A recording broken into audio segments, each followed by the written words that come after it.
So this is going to be a guide for speedrunning the Inferno percent. Inferno percent is quite a simple category, so we're just going to dive into it by starting with the rules. Timing starts the frame you load into the Inferno, and you can see stuff like mirror-po and eye-po. And then timing ends the frame the screen flashes white when you deal the final blow to wobble walk. A couple of other things to note is that using a stamina or stamina alpha before entering the Inferno is banned, as well as use of the Wayfarer Manor glitch to skip bosses such as Hydra.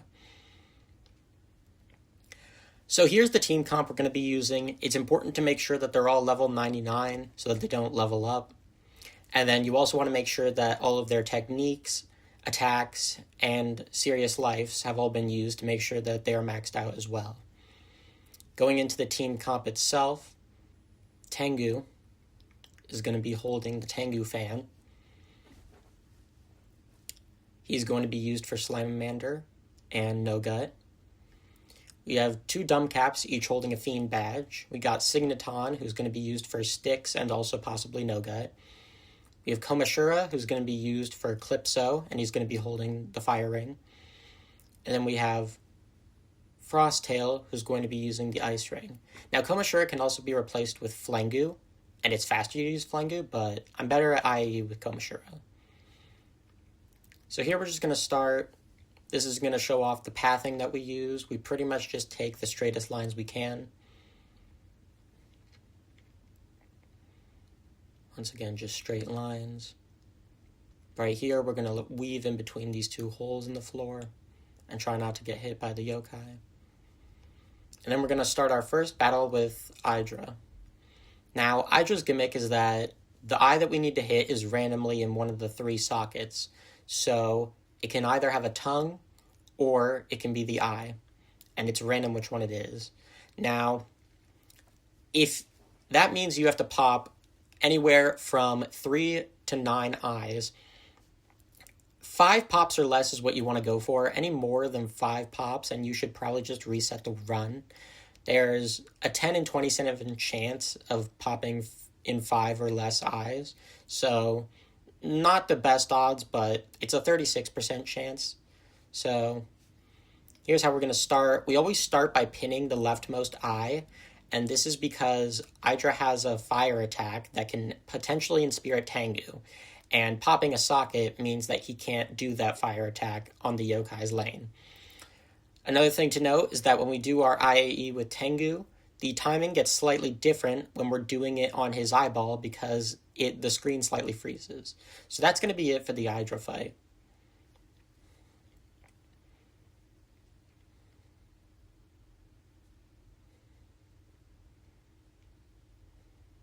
Pretty much just 3 cycles of RNG. Right here, we're going to skip this dialog box. And then we're going to run here. Now, another thing to note is that when you climb down the ladder or enter a door, during the black screen, if you start holding the B button, you'll immediately start running when you get to the next room. It's a neat little trick. That yokai right there on the bridge, by the way, is very random in how it moves. And you kind of have to just react to where it moves to make sure you don't run into it. Now, the next thing up is Terror Time. How Terror Time works is that when you spawn in, you're going to look for the arrow, and then you're going to basically just try to figure out which door you need to go to. So, for Blossom Heights, it's a bit different because the map doesn't spawn in right away. So we hard run to the right in order to make sure we get past that Leodoni. We'll do it again right here. And if it's on the left side, we just double back.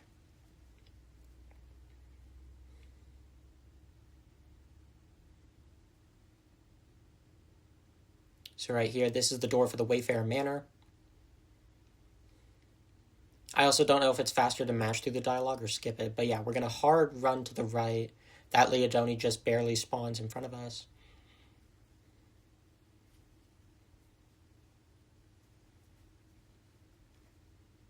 For each Terror Time section, I'm going to show every possible door route so that you know which ones they are. So we did the Wayfarer Manor, we did the Hot Springs, we did the Old Mansion. Now we're going to be doing the Temple. For Shoten Temple and the one near the Flengu area, you can't actually make it without getting caught by a Leodoni. It's something to know. It doesn't really matter because you can't control it. But when you do get spotted by a Leodoni, if you get spotted by, if the Oni is Gargaros or Ogreless, it's a lot slower than if you get spotted by Orcanos. So that's just something to know. Another thing to know is that when you get spotted, your stamina meter refills. So if you do know you're going to get spotted, you want to have it just run out as you reach the Leodoni. Here, we're finally going to do Flangu. Another thing to know is that the Oni can get in your way. You just kind of have to weave as best you can around him. So this path is going to take us to Flangu. It doesn't really matter when we get caught. We could have gotten caught by the earlier Leodoni.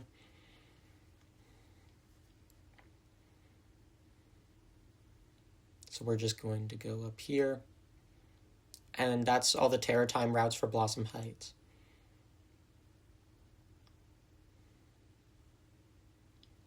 And before anyone asks, no, it's not faster to use the stamina in Terror Time. So now we're going to skip this cutscene right here, then we're going to fight Hoggles.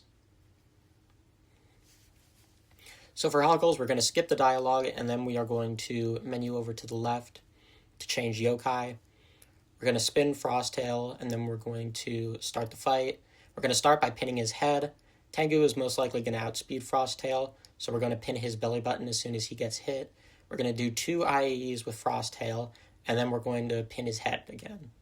From here, we can just continue doing IAE until he's dead.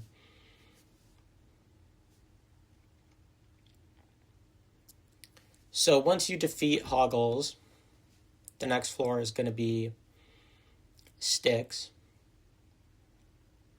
It's also important to mash A in these sections because they go faster if you do.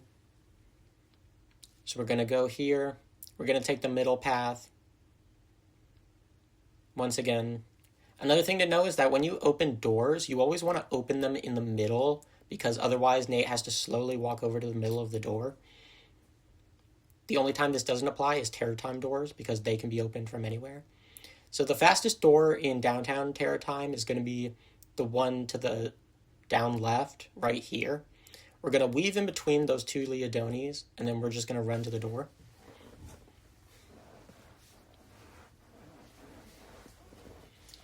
The next Terror Time door is the one at the station. We're going to take this little shortcut right here, and then we're going to run upwards.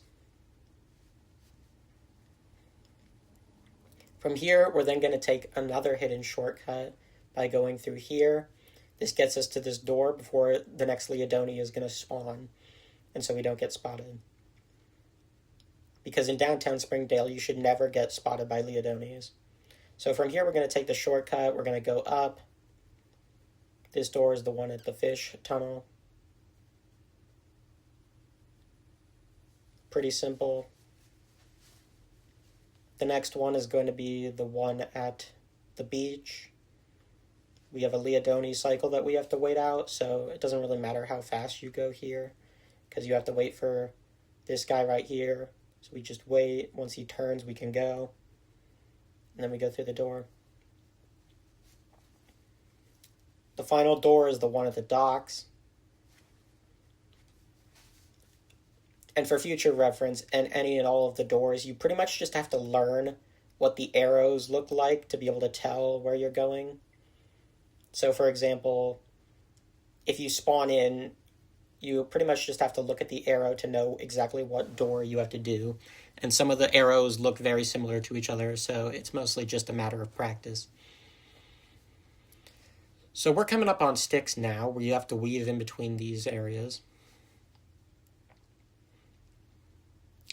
Now for Styx, we are going to swap over to Signaton. We're going to start by pinning him so that the fish don't get targeted by Signaton. And then we're going to do our IAE with Signaton until he eventually dies.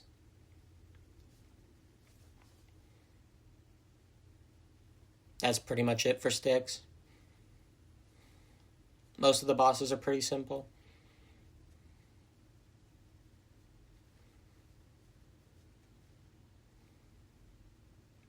From here, we're going to sprint down this tunnel.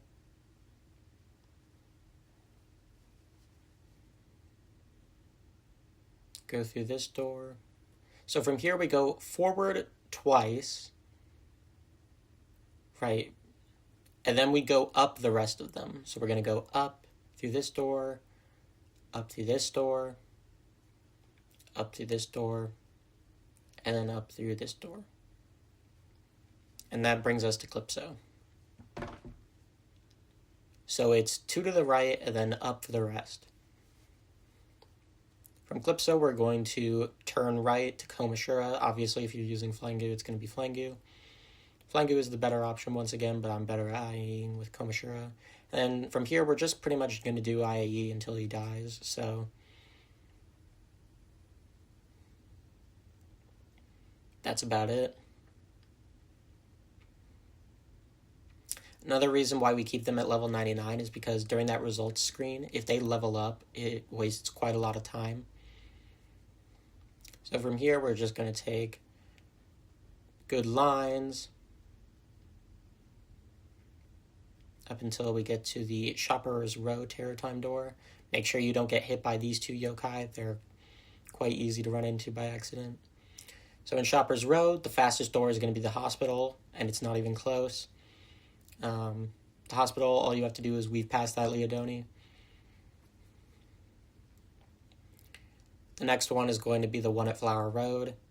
We have a Leodoni in our path, so we have to go around this little fence right here. The next one is going to be the one above Flower Road. Now for this one, we're going to go to the right path because there's a Leodoni on the left path. And then we're going to take this shortcut through this door right here. Just like that. And that gets us all the way up here without having to go all the way around.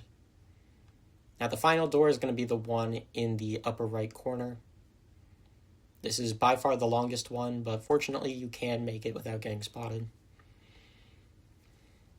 Shopper's Row is another place where you can do all the doors without getting spotted. So we're just going to run up here.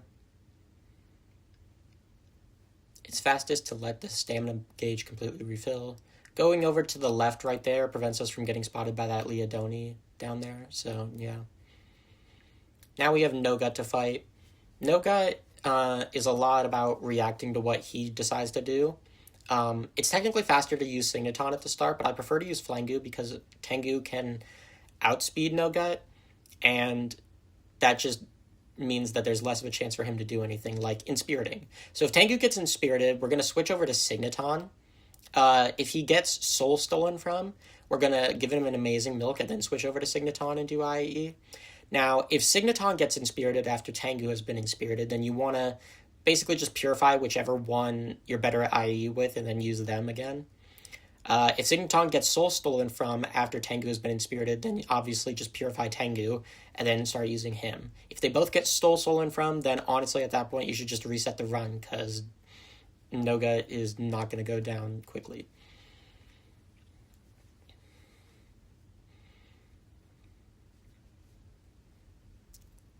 So from here, we're going to take more good lines. Another thing to know is that when turning around quickly, you want to let go of the run button so that you can make tight corners like that.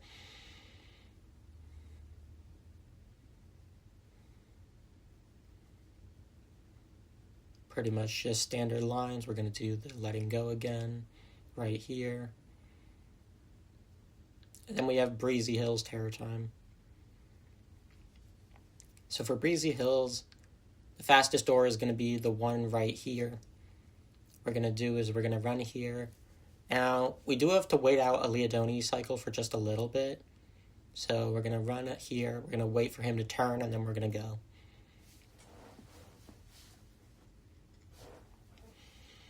Next is the one at the Stone House. Pretty much just standard lines up to the Stone House. We want to let the stamina bar completely drain and then let it completely refill. That's the fastest way to run in one for switch. But we always want to try to get to the door with as little stamina left as possible. So from here we have to book it because if the arrow is pointing downwards, it's either going to be at the dock or it's going to be on the little island. And if it's on the island, we have to make a very tight Leodoni cycle. But this one's at the dock, so we don't have to go as fast. But it's this Leodoni that spawns him right there at the bridge. Once again, we have to wait out a Leodoni cycle, wait for him to turn, wait for him to move past the door, and then you can go in. All the Leodonis are consistent in Terror Time and always spawn in the same places, so that's why these routes are consistent. So from here, once again, we have to book it because the arrow is pointing at the island. If we use our stamina gauge correctly, we can just about make it past that Leodoni and get to the door.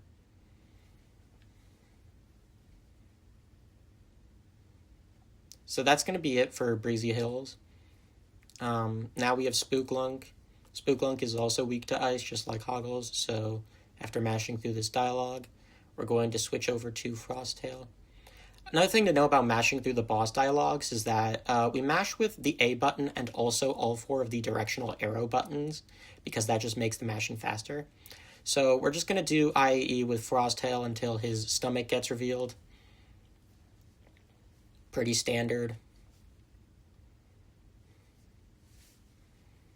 If you drop the IAE, don't panic. Now, once his stomach gets revealed, the timing for the IAE changes, just like how it did with Hydra, so you have to delay it slightly.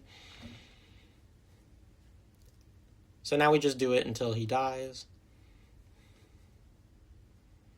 That's Spooklunk.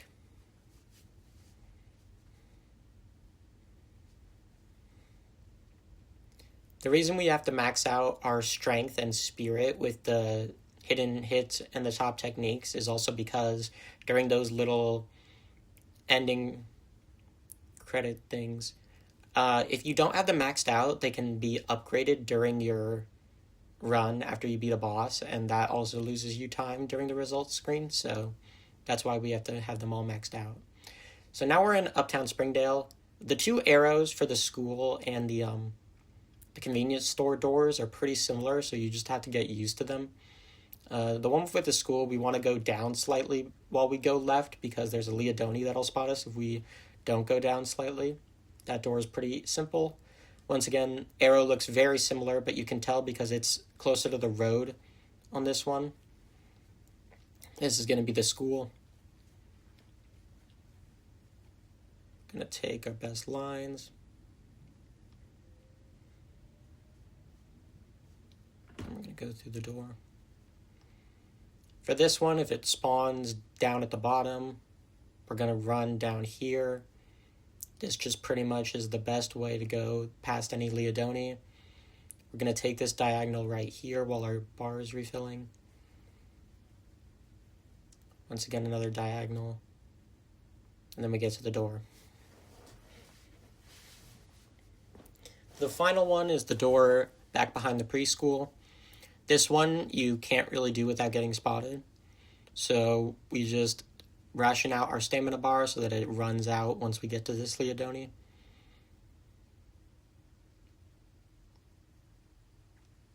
And then we're just going to run all the way up to the door up here.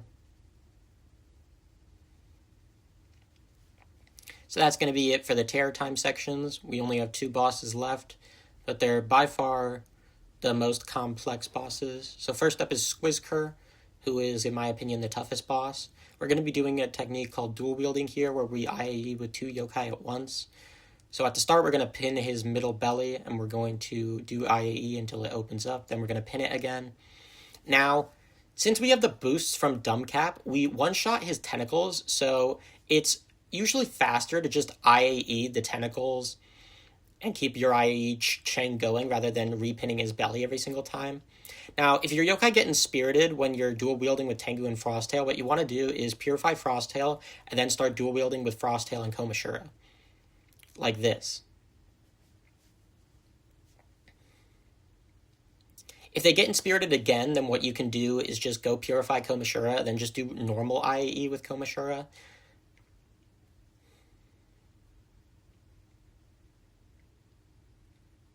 He rarely inspirits you more than 3 times a battle, so if you play your cards right, you shouldn't really lose your IE chains that much. Once he switches phases, you have a free window to pin his belly, so at that point you can do it.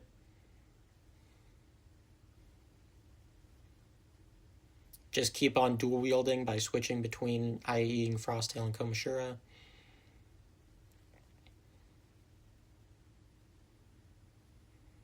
Now, if they get Inspirited again and let's say he misses someone, then you want to just purify whoever can do some dual wielding with that person who didn't get purified. Another thing to know is that we're taking quite a lot of damage in this fight. We need to have a sufficient amount of HP for Wobble Walk because he does quite a lot of damage. So if we do get too low on HP, it is worth it to go and heal during the fight. As you can see in this attempt, we get Inspirited a lot, so you pretty much just keep purifying Komashura. Or Flangu if you're using Flangu, obviously. And then we just IE the belly as much as we can. You can technically pin the belly in between IE cycles, but it's very hard to time. So yeah, that's Squizker. And now we only have one boss left, and this is by far the worst part of the run right here. So we just go through this door, run up this bridge. So here we get to Wobble Walk. First things first, we have to skip this cutscene. So Wobble Walk's gimmick is that once you open his lid, he can have one of two eye colors.